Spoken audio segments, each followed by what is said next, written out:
Reminders हैं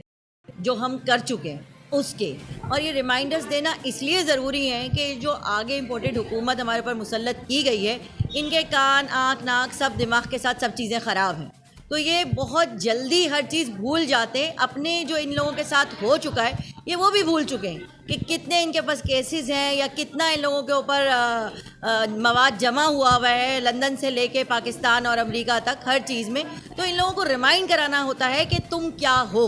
हमें अपनी कारकर्दगी दिखाने की ज़रूरत नहीं है, हमें इनके गुनाह इनको बताने होते हैं जो कि बहुत जल्दी भूल जाते हैं। तो ये उसी का एक पेशखेमा है कि हम उस रिमाइंडर्स को बताते हैं कि हमारी स्ट्रेंथ क्या है, हम किस पोजीशन पे हैं और हमारे साथ कौन है। जी देखिए, ख़वातीन के रोल की अगर आप बात करेंगे तो माशाल्लाह माशाल्लाह हज़रत मोहम्मद सल्लम से लेके उनकी उम्मे उतारात से लेके हज़रत आयशा से लेके हज़रत खदीजा से लेके हज़रत मोहतरमा फ़ातिमा जिन्ना से लेके आज तक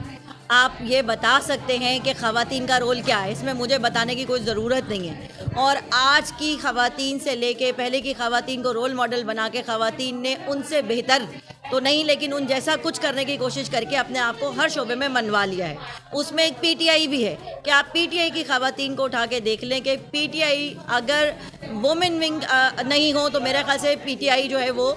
उसकी कारकर्दगी उस हिसाब से ना हो जो वुमेन की चल रही है। तो ये हर जी शऊर आदमी जो इस दुनिया में, इस मुल्क में, उस कराची में रह रहा है, वो हर आदमी जो औरत की इज़्ज़त और औरत की तकरीम जानता है, उसका मसला यही है कि वो इसको शर्मनाक पहले कहता है, बाद में जो है वो बताता है, पहले कहता है और बाद में आगे बात करता है। तो हमें इस बात को कहना, और देखिए जब कोई अल्फाज, कोई शख्स, कोई आदमी, कोई इदारा या कोई भी मैं कहूँगी कि बड़ा इदारा अपने मुंह से कोई अल्फाज निकालता है तो वो अपनी शख्सियत, अपने काम और अपने किए की तर्जुमानी करता है। तो मेरा ख्याल से मौलाना साहब के बाद या किसी भी जी शऊर आदमी जो अपने आप को इस्लाम का ठेकेदार कहता है, उसके बाद तो हमें ये नहीं लगता कि हमें उसको कुछ बताना चाहिए, क्योंकि वहाँ आके उनकी अकल सल्ब हो गई, वहाँ आके उनका इस्लाम का पैरामीटर ख़त्म हो गया। तो हमें तो इस बात पे बहस करनी ही नहीं चाहिए। इस पे तो मैं सिर्फ एक ही जुमला कह के ख़त्म करूँगी कि जी नादान की दोस्ती जी का जंजाल है। हमारा यहाँ पे होना,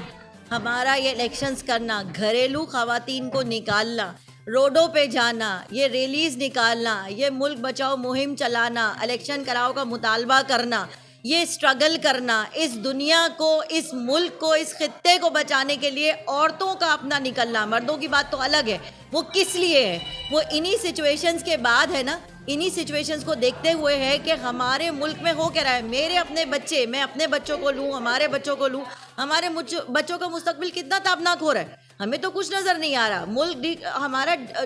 डिफ़ॉल्ट हो चुका, हो नहीं रहा, हो चुका। आप बताएं या ना बताएं, लेकिन हमारी इतनी अवेयरनेस है कि हमें पता है हमारा मुल्क डिफ़ॉल्ट हो चुका। आज किसी सफ़ेद पोश आदमी के पास अगर ख़रीदने को रोटी के लिए पैसा नहीं है और वो अपना सवाल भी नहीं कर सकता, तो मैं नहीं समझती कि बैंक करप्ट हो कि नहीं हो। ये मुल्क करप्ट हो चुका, ये मुल्क डिफ़ॉल्ट हो चुका, क्योंकि एक सफ़ेद पोश आदमी के लिए मांगने वाला तो मांग के अपनी ज़रूरत पूरी कर लेता है ना, लेकिन सफ़ेद पोश आदमी के लिए इस वक्त ज़िंदगी गुजारना सबसे ज़्यादा नामुमकिन हो गया है। तो उसके बाद हमारे लिए कोई मुल्क या कोई बात करना रह गई है। हमें अपनी यहाँ पे जो स्ट्रगल करनी है, अपने तौर से जो हमें अपनी बात बतानी है या अपने मुल्क को बचाने के लिए हमें जो जो एफ़र्ट्स करनी है वो अल्हम्दुलिल्लाह हम कर रहे हैं, और इंशाल्लाह हम खान साहब के साथ खड़े, और खान साहब की कोशिशें और हमारा उनका साथ इसी मुल्क को दोबारा परवान चढ़ाएगा। आप भी यहीं रहेंगे, मैं भी यहीं रहूँगी, और जो 7 लाख लोग मुसलमान लोग बाहर चले गए रोज़गार के लिए, इंशाअल्लाह वो 14 लाख होके इसी मुल्क में वापस आएंगे।